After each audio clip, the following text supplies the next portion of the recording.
we spoke with the author and domestic abuse survivor, Jessica Yaffa, who works at a San Diego addiction and recovery center. She said the situation was all too familiar, even if it's not from a famous figure. And so those that are working with folks in Hollywood or athletic teams need to also recognize that, that to turn a blind eye to this or to really feed into the stigma that exists around domestic violence is really doing all of us a disservice.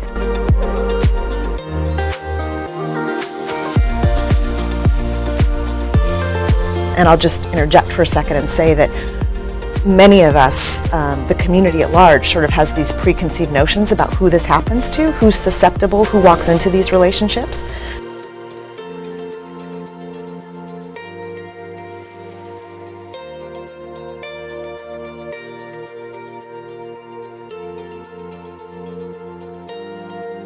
When we are only assessing for it, looking for it, expecting to see it or to have it show up in certain segments of our population, we are doing a tremendous disservice to those who are experiencing in any way, shape, or form the impact of relationship abuse. As a clinician, every individual that we are in relationship with is impacted by relationship abuse in some way, shape, or form. That changes everything.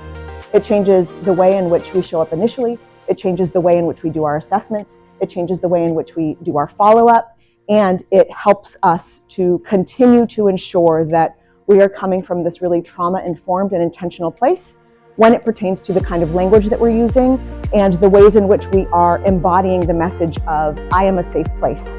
I am a safe place to name what is happening or has happened for you. I am a safe place no matter what you choose to do or not do. I am a safe place no matter what happens next in your family system, etc. So simply by believing that this is impacting most of us, and if not all of us, when we're talking about mental health, is kind of the first tool, if you will, that we have in our toolbox.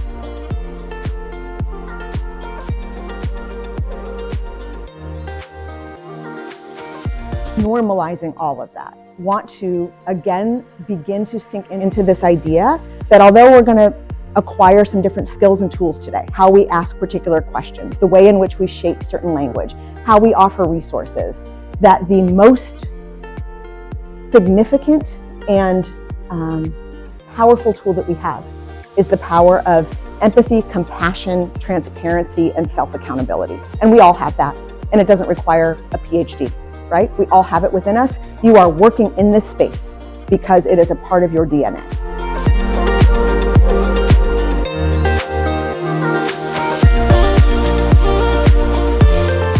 The work that I do around relationship abuse is one part of my life and will always be an important part of my life.